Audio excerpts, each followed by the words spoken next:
alors, on va parler maintenant du système universitaire ghanéen. Alors, les amis, déjà, il faut savoir qu'en ce qui concerne le système universitaire au Ghana, vous avez 2 rentrées scolaires.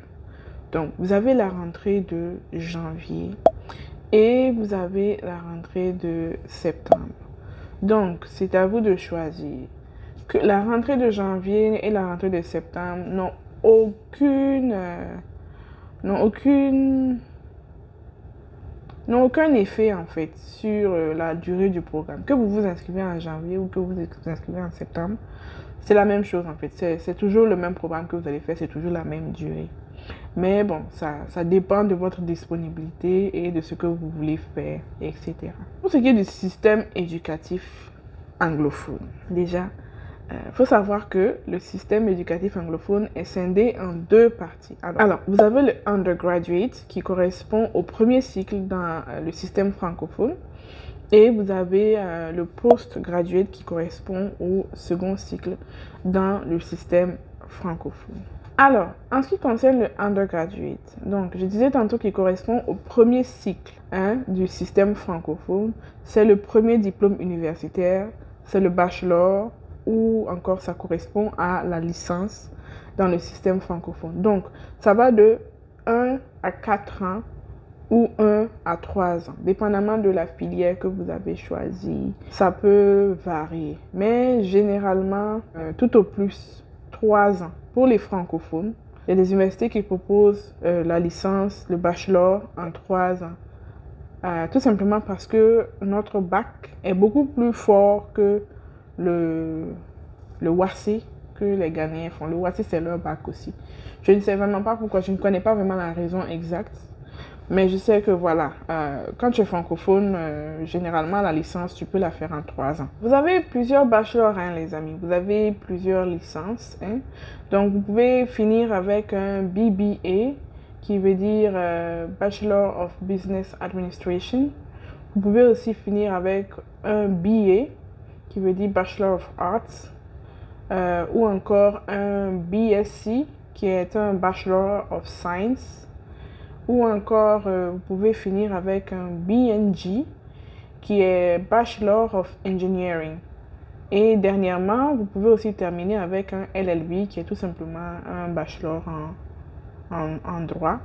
Bachelor of Law. Il y a des universités qui proposent aussi de faire un diplôme. Un diplôme, c'est un BTS. Diplôme ou encore HND, qui veut tout simplement dire Higher National Diploma. Alors, ça équivaut à un BTS, c'est 2 ans généralement, tout au plus. Il y a aussi cette option-là, si vous souhaitez juste faire un BTS en quelque chose, je sais pas, en langue ou quoi que ce soit.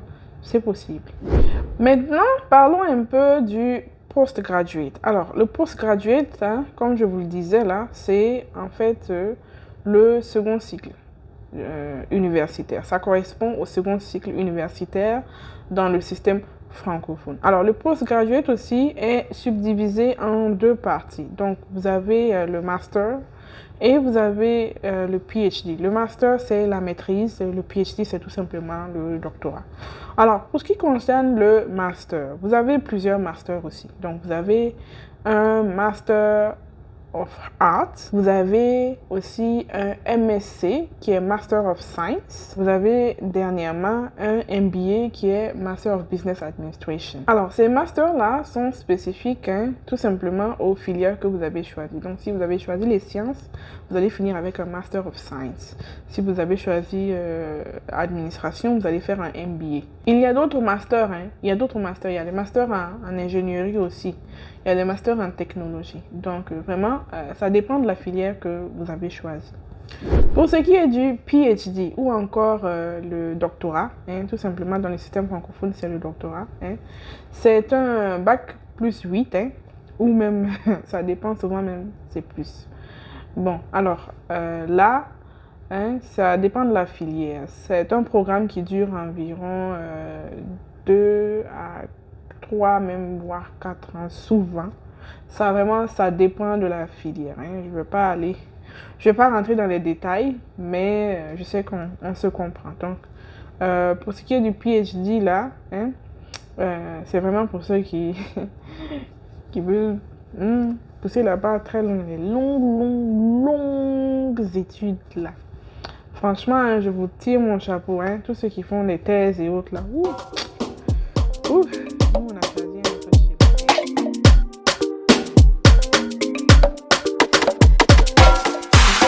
Alors, venons-en au système de notation. Alors, c'est la partie dans laquelle où moi j'ai le plus galéré, honnêtement.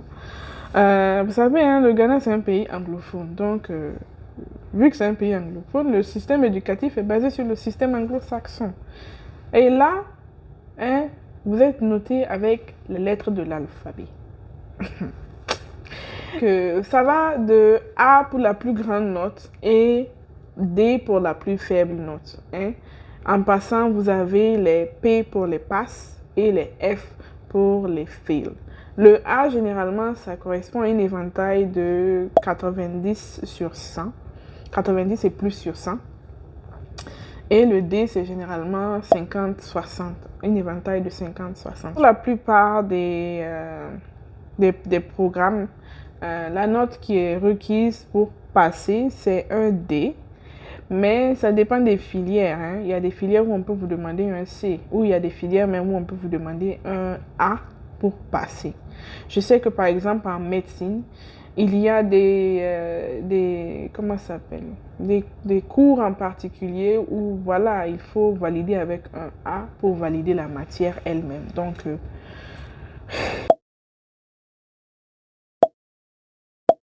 les amis, hein, il faut vraiment vous renseigner à ce niveau-là.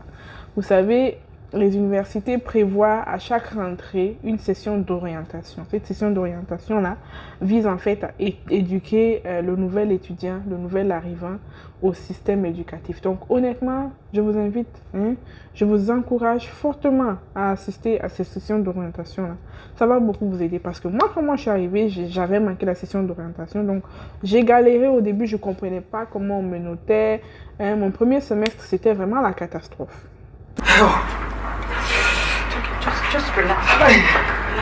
C'est vraiment au deuxième semestre que je me suis remise à cheval et puis voilà, j'ai commencé à comprendre comment ça fonctionnait et etc.